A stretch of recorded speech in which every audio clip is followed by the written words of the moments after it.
শেষ জামানে হারাজ বাড়বে, হারাজ হারাজ হারাজ। নবীজি বলছেন হারাজ বাড়বে, সাহাবীরা বলছেন হারাজ কি ইয়া রাসূলুল্লাহ?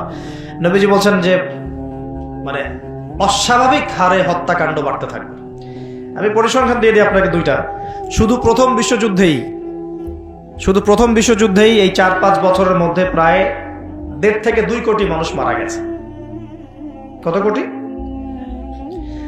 আর আরো বেশি, অনেকে বলেন 2.5 কোটি 3 কোটি, আমি একটা মিনিমাম রেঞ্জ বললাম। আর দ্বিতীয় বিশ্বযুদ্ধে মারা গেছে প্রায় 6 থেকে 7 কোটি। 6 থেকে 7 কোটি।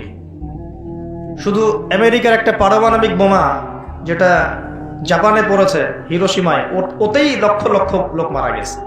এখন পর্যন্ত ওদের যে বংশ পরম্পরা, ওই যে পারমাণবিক বোমার যে প্রভাব, এটা এখন পর্যন্ত আছে।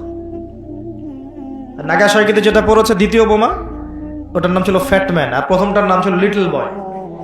এইগুলো অনেক আগের বোম। এখনকার পারমাণবিক বোমগুলো কত শক্তিশালী এটা বলার অপেক্ষা রাখে না। একটা পুরো